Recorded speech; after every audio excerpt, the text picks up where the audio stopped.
dis bon je peux pas dire complicité on les utilise on les piège ku ñëw débarqué na la j'ai 2 milliards pour les vaccinations la koy wax madame ku débarqué woon pay na la lay changer say micro yi tout est micro là gratuitement loo koy wax te yéen sax dafa naa laal ngeen ci kii defar affiche yi laal la ci journaliste yi. ñun kay bokk ñu ci.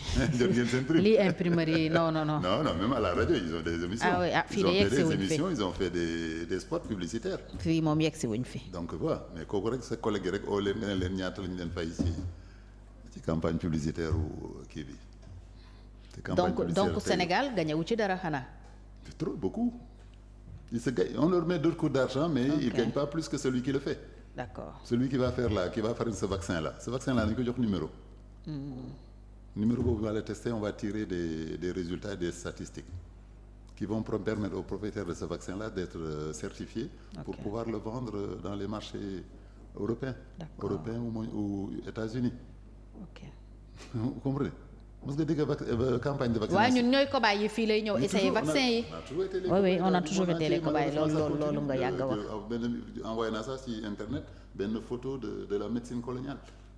qu'on dit que les médicaments les vaccins ça faisait longtemps dans les années 1800 déjà les premiers médecins qui venaient en Afrique leur premier rôle c'était pas de soigner les Africains pour qu'ils soient en bonne santé. C'était surtout pour faire des études.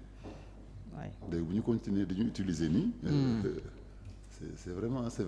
c'est encore très grave et c'est comme si rien n'avait changé. Alors pourquoi alerté woo ci autorité yi. alerté naa ba sonn. alerté naa sonn j'ai fait même une erreur grave de communication en disant monsieur le président attention on va vous piéger titre boobu gisoon nga ko c'était au mois d'avril bi mu defee son premier voyage. oui bi président doon dem ci forum Gavi bi. vous êtes en train de partir à une invitation de Gavi. Ils vont vous piéger. Et la preuve muy c'était son premier voyage en France d'ailleurs. 4 mois après on est en train de vacciner les enfants et personne ne dit rien. Mais est-ce que les autorités sont conscientes aussi des enjeux de ces campagnes de vaccination?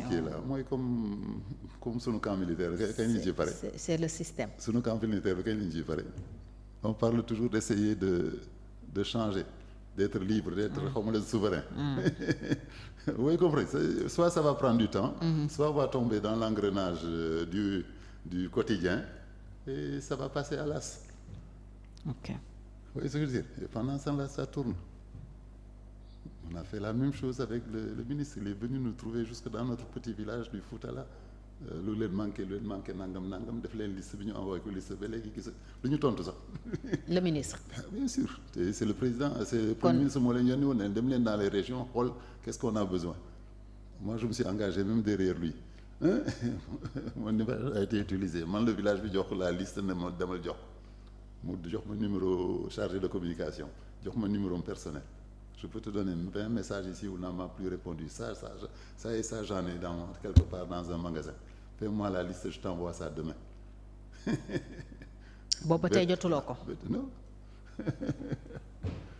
Donc pour te dire que très rapidement ils retombent dans l'autre système. Il y a les médecins de région qui sont là qui tiennent des rouages qui fait des trucs il est obligé petit à petit de retomber dans le même système. Vaccin yi ñëw ñu ne ko dañuy vacciner on a 1000 employés qui vont vivre avec parce que il y aura des glacières il y aura des systèmes où on va recruter des gens. Et quelle est la qualification des gens même qui vont faire les vaccins. Et on a vu même des absurdités am na ñu ñëwaat ne ils sont vaccinés à 115%. Comprendre nga la koo joxoon 100 vaccins ne ko demal vacciner nga teg ci 20 vaccins pour à peu près bu amee lu problème. mais moom bu defee 120 vaccins xam nga lu muy def ci papier bi. J'ai vacciné à 120%. Est-ce que vous comprenez ce mot-là? Pour te dire que les gens ils sont juste embrigadés ils vont faire piquer quelqu'un sans savoir les gestes qu'ils font. Bon, les familles aussi c'est vrai que quand ñu vacciner sa doom bon si tu n'as pas mais ñi am pédiatre ñi ñëpp pédiatre di leen suivre je pense qu'ils ont le même discours que moi. amul c'est bu ñu doon vacciner c'est chez les pédiatres que la ñuy dem. xale buy ñëw di faju di dem en pédiatrie boo joxoon les vaccins en pédiatrie. Je pense que ce serait beaucoup plus fiable et ça gagnerait en notoriété que de dire que allez hop rang leen ma vacciner leen comme mais image yooyu xool ko ci médecine coloniale ça existe loo rangloo sunu maam ñi nii daf leen yaramu neen bay làmb seen cër yi nii si kanamu tout le monde Donc on en revient presque à la même image. D'accord. Donc docteur, avec l'actuel ministre de la santé yëgagu leen changement yéen acteurs dans le secteur. Ok, les mêmes problèmes defal sa devis ñu jox leen seen devis ils disparaissent avec le devis ils sortent l'argent même et ils te demandent loo ma si jox. Ah oui. Pour la campagne là je te donne 3 factures qu'on m'a demandé que j'ai faites après jaar na fii jaar na fële. Campagne bi. Non campagne de législative bi sax. Ah campagne électorale. Campagne législative moom nañu ko doon defal campagne dans la région de Fouta moo téléphoné defal ñu devis pour ñaari ambulance yu mu war a accompagner xaw ma fan bés boobu laa leen koy gis bés bu ñu ko jotee kenn ki nee na ma jot nañu xaalis bi sax ñu ñëw versé la ko mais ñaata nga moo ciy jox. Donc les mêmes pratiques ñoo ngi fi kon docteur jubal jubbanti bi ñuy wax. non dina métti non je les décourage pas mais dañu xam ne que c'est seen biir sax la nekk seen biir ñëpp dañ la wax ne oui ok maa ngi jubal jubbanti mais il va tomber dans un bureau où la secrétaire lui dit 200 millions mu ngi fii qu'est-ce qu'on fait qu'est-ce qu'il va faire. Mais docteur ak sa proximité parce que boo jëlee tur bi Banque mondiale Université mondiale UNICEF